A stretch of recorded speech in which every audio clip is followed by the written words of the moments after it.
Stories where the bad guys win are fascinating to me, and they always manage to build up these really high stakes that make you question how the heroes would even manage to pull themselves out of this one. Our story today begins not too long after one that we actually recently examined. The nefarious Dr. Eggman has emerged out of his Mr. Tinker persona and is back in absolute full force to remind us that he's the real deal as a twisted super genius who should absolutely not be ignored. Once returned to himself, Eggman would head into a dark, isolated room in his base, in which he requests Orbot to pull up some mysterious schematics. It's here that the Doctor would first unveil his plan for a virus that would soon be known as the Metal Virus. It wouldn't take long for Eggman to get his plans into action. It would start small with a flower drenched in a metallic ooze which left the flower in a robotic state. And of course, this was only the beginning for the Mad Doctor, as he would be ready to test on live animals next. Eggman would then begin his test on a small rabbit, Pocky.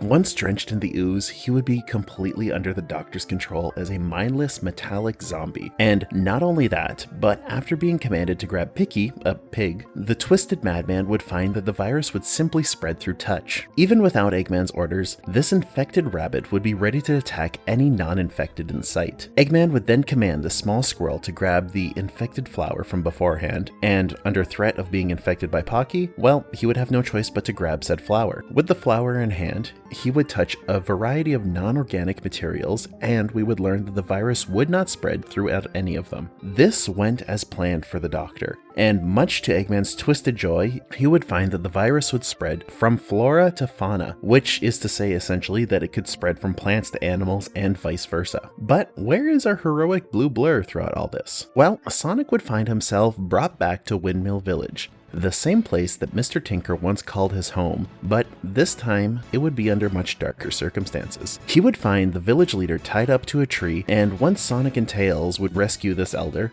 they would be confronted by Rough and Tumble, the same hooligans who had actually kidnapped Mr. Tinker from this village not too long ago. Although intimidating in stature, and now supporting new tech from Eggman, these two would stand no chance against this dynamic duo, and would find themselves pretty quickly defeated. Interestingly though, Sonic would not be able to gain any information from either of these criminals, as they would be sucked away into some kind of wormhole. This power actually comes from Dr. Starline, and thanks to his Topaz gem, he can create portals pretty much anywhere with his glove. It's actually not too dissimilar to something we've seen in Archie with Dr. Fenitivus and his ability to teleport. This mystery surrounding Eggman and his new supervirus would continue as later Amy and Sonic would find themselves in an old abandoned Eggman base, which was situated underground in a cave that actually looks like Eggman's face. I gotta love it. Once inside, Amy would succeed in hacking into Eggman's network, and with this unrestricted access, she might be able to actually find some information surrounding what the newly returned Doctor is up to. But where exactly are the badniks here? In a place such as this, there should be some kind of defending robots, but instead it's completely barren. Well, it would turn out that Amy and Sonic actually fell right into Eggman's trap, and he would shortly thereafter outfit Rough and Tumble with two backpacks fitted with the same metallic liquid that we had seen before, but Eggman of course wouldn't tell them that, and instead he would inform them that these backpacks would actually serve as their ace in the hole, as all they would have to do is hit the button on the straps and they would get the upper hand against Sonic. Also Eggman would say his iconic line, "Get a load of this!" And that's how you know that it's Ian Flynn who's writing this story. Rough and Tumble would come barreling through a wall in a massive drill-like vehicle towards Amy and Sonic. Ultimately, however, the two would succeed in destroying this large vehicle, and the goons would be forced to bail out of their vehicle, and they would just narrowly escape falling into a bottomless pit. With them defeated and, well, their backs up against a wall, they would have no choice but to confidently press their secret button. But much to their dismay, the button would unleash the ooze in their backpack onto them, and it would quickly encapsulate their bodies. This would leave them as incredibly powerful robotic zombies, who would give both Amy and Sonic a run for their money. Even Amy's Pico Pico hammer wouldn't be effective at all against them, as it would just leave a gaping hole inside of Rough that would quickly regenerate itself as though no damage had been dealt at all to him. This effectively created an unstoppable being. Even Sonic struggled with multiple homing attacks, proving to be very ineffective against this zombified lumbering opponent, which Sonic aptly nicknamed a Zombot. But in doing these homing attacks, it would actually also spread this metallic goop to Sonic, which would leave him unknowingly infected. Ultimately, Sonic would have no choice but to send both Rough and Tumble down the pit, and, well, would avoid touching Amy out of fear that he might spread whatever this goop on him is to her. Unfortunately for Sonic, this would only be the beginning of something much worse on the horizon. From here, with the help of Tails, Sonic would learn that his speed is actually vital in keeping the virus in remission, meaning that, while it isn't cured, as long as he continues running, he could keep himself from becoming a Zombot. There would unfortunately not be more time to look into this, as Eggman would reveal his newest creation to Windmill Village, a giant face that looks just like his. Well, a giant face that would spew massive amounts of virus onto the town that once accepted him and aided him in his rehabilitation. Try as they might, the citizens were no match, and they quickly found themselves as mindless servants to this mad doctor. The citizens tried their best to flee, but ultimately it was all for naught, as this virus spread like absolute wildfire from citizen to citizen until Eggman found himself with a new army under his control. This horde would then be commanded to go out into the world and spread the virus to everything they would come in contact with. The virus would, of course, spread incredibly quickly, and it wouldn't be long before the Chaotix were warned of Eggman's return. Although initially optimistic, this optimism really wouldn't last long, as we'd find that the Zombots had already spread their reach to the Chaotix HQ. The group would rush out of their HQ only to find that the entire city it's located in was being poured on by Eggman's floating face as it corrupted every citizen in its path. Now, here's something that actually surprised me about Vector in this arc, and that's that he's a bit of a badass. He'd fend off citizens with a stop sign that he'd tear out of the ground with some superhuman strength, and he would also give finger guns to women that he saved. Like, what? Gone are the days of Vector asking for his rap TV, is all I have to say about this. The Chaotix would formulate a plan to get all of the citizens down to the docks where they could await rescue, and hold on, wait, did IDW make the Chaotix cool and competent? Like, seriously, these guys are awesome. So the group would work to save citizens, with Vector even willing to give himself up to protect everyone. Luckily though, Sonic would swoop in at the last moment as backup and sweep all the Zombots up into the air while continuing to move to keep the virus at bay.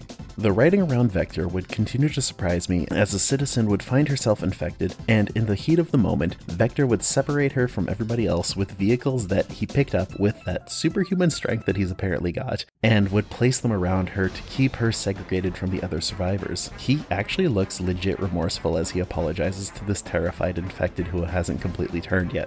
This would lead to ire from Charmy B, who was very against the idea of leaving behind someone, but Vector makes it clear that it's important to save those who are uninfected and return for the others later. Once at the docks, the Chaotix would hold back a swarm of infected as the rescued citizens would escape onto an aircraft that got there in the nick of time. Things were actually going pretty well, until suddenly Charmy decided that things shouldn't go well anymore, as, well, he figured he would go rogue and return for the lady they left behind. Espio would try and stop him, but just find himself stopped by another infected.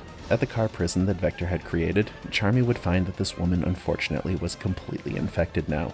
And not only that, but he would find himself completely overrun by Zombots, who would swarm him from all directions and eventually even pull this terrified boy down into the swarm. Vector would have no choice but to send Sonic to try and rescue Charmy, as the fractured Chaotix departed on this shuttle. Charmy, unfortunately, would be lost in the swarm, and Sonic would have to continue to save who he could. Eventually, he would find himself near Cream the Rabbit's home, in an attempt to rescue her, her mother, and her chows. Cream and her family weren't without support, however, as they found themselves aided by Gemerald the robot from Sonic Advance 3 of all people. Gemerald would cause a slight snag, however, as he would mistakenly identify Sonic as a threat due to his infection, and well, he was pretty much ready to kill any infected Mobians. Luckily though, Cream is here to stop him, and through her reasoning, Gemerald would take a non-lethal approach, which is great, and he also wouldn't try and kill Sonic, which is doubly great. Well, not great for the Zombots, but at least they're not gonna die. Unfortunately, Zombots would actually get into Cream's house, and they would end up attacking her mother. Vanilla would urge her daughter to escape as Cheese worked on defending them, and would ultimately sacrifice himself, along with Chocola, as they attempted to hold back the Zombots in a moment that is equal parts cute and tear-jerkingly sad. As Cream gets pulled away, Sonic would convince Cream that she needs to be brave and to save herself and her mother, which, holy moly, it made me so sad reading this. Cream would escape, and Sonic wouldn't actually have any time to clear anything out here, as he would get info from Rouge that Eggman was on his way to Sunset City and that Shadow and Omega would need his help. We'd also learn during this moment that the Zombots are actually responding less and less to Eggman, and that the virus is actually mutating into its own separate thing from what Eggman had initially created. This is something that doesn't really seem to concern Eggman a whole lot, as well, he's still dominating the world and defeating his opponents, which is ultimately all he cares about. But Starline finds this incredibly worrisome, and also finds himself disillusioned from the image that he had of his hero Eggman in his mind. By the time Sonic would arrive in Sunset City, it would already be overrun by Zombots. He would find an apartment building, and before he could rush in and save everyone, he would find himself and the Zombots being shot at. These shots would be fired by none other than Omega, who would aid in keeping the Zombots away by using lethal force. Luckily, the Zombots could withstand the gunshots from Omega, or Omega would be a mass murderer. I mean, he probably is one already, but let's not look too far into that. With that, Sonic would get the citizens to the hotel where Rouge and forces were holding down the fort, and they would need Sonic's help in holding it down just a little bit longer until Shadow arrived with their escape vehicle. Shadow, in an aptly over-the-top moment, would arrive barreling through the horde in a massive transport a la Sonic Adventure 2, which is a kind of fun callback to see, honestly. Shadow is so edgy in this, and I love him. He's convinced that he's strong enough to take on the Zombots without needing to run, unlike Sonic. And he has this line where he goes, "Cowards run, I win," that just fits him so perfectly, and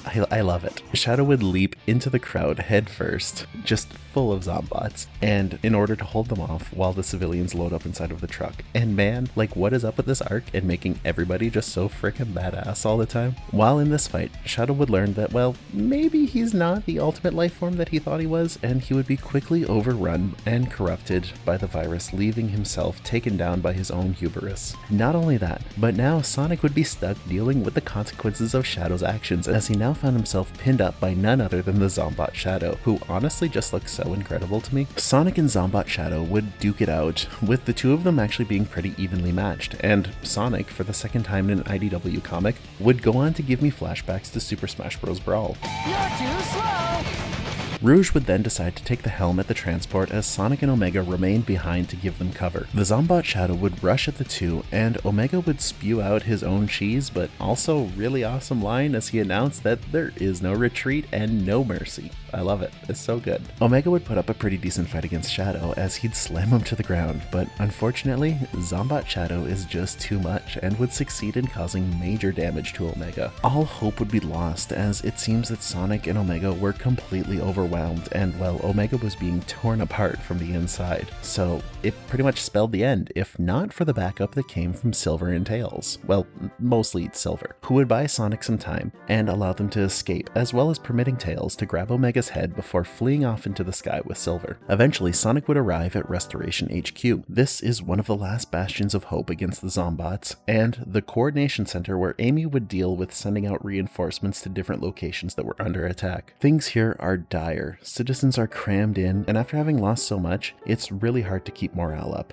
Teams were out in the field, and they were being lost left and right against the non-stop horde. On top of that, things aren't looking so good for Eggman and Snively. I mean Starline. Sorry, wrong universe. However, weirdly similar motivations for their betrayal. Starline is getting ready to sabotage Eggman and then take over. His plan is to find the Deadly Six, as they seem to have control over machines. And of course, with control over machines, they would be able to help with the Zombots. And with Starline having the conch in his possession that can control them, he would be able to then control the Zombots by proxy. Restoration HQ was basically held together by duct tape, and that duct tape was named Amy Rose. Amy kept things coordinated, but ultimately it was an uphill losing battle. Luckily, she had Cream here to help keep her spirits up. We'd learn here that the Chaotix managed to not only find Zombot Charmy during this time, but they actually also managed to contain him and bring him into the base, which might not be a great idea. But Vector, surprisingly, would continue to be pretty awesome, as he would refer to Charmy as a hero for the sacrifice he made, and would refuse to abandon his teammate, despite General's insistence that, well, it's a really bad idea to have an infected person inside of this base. Despite what you might think though, Charmy wouldn't be the catalyst that would result in the fall of Restoration HQ. No, actually, it would be this unnamed monkey right here, who, despite being infected, would come to Restoration HQ out of fear of turning alone, and boy, would that spell trouble for everybody here.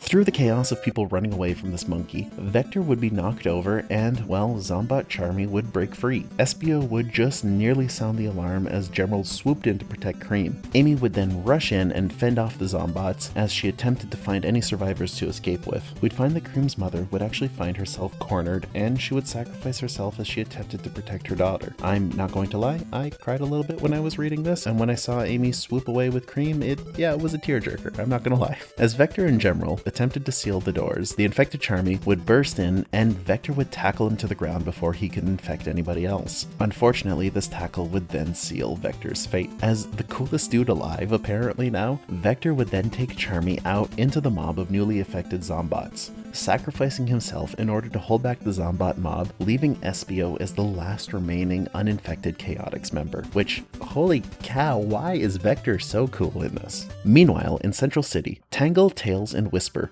would find that Eggman is ready to conquer yet another metropolitan area, and that things are really starting to look dire. Tails would have to hold himself down inside of his workshop and hide from approaching Zombots as he worked on a cure. Meanwhile, Tangle and Whisper would buy him some time by taking on the approaching Zombots, and Whisper would continue to prove that she is just so incredibly awesome as one of the new additions to this comic. During this time, Tails would start to find a cure by using the biometrics from Sonic, and just as hope was restored, it would be lost as the Zombot Chows from before would destroy his electrical connection.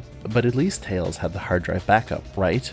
Well, no, unfortunately. He would get overrun by Zombots infiltrating his shop, and he would drop his data, thus destroying the cure that he had just discovered. Seriously upset, Tails would emerge in the Tornado 2 in that mech form from Sonic Adventure 2, which was just such a wild time in gaming to think that Tails once piloted a mech. Tails would rush out and provide cover in his mech for any of the survivors, but unfortunately, this awesome mech would be quickly overrun, and sadly, he would have to bid his old mech farewell as he left it to be destroyed by the flurry of Zombots surrounding him. At least he'll be able to recreate his cure at Restoration HQ, right? Or, well, he would have been able to do that if not for the fact that he just learned from Amy that not only was Restoration HQ gone, but also mostly everybody inside of it was gone too now, so oh boy, things are looking tough now. On that upbeat note, we're going to be calling it for today.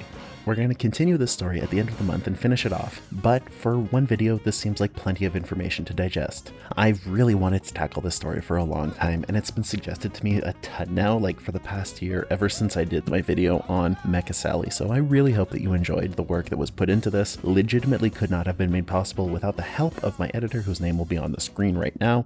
And once again, of course, if you feel like the work that was put into this earned any kind of like, subscribe, or whatever, it would be much appreciated. But at the end of the day, I just hope that you have a good one.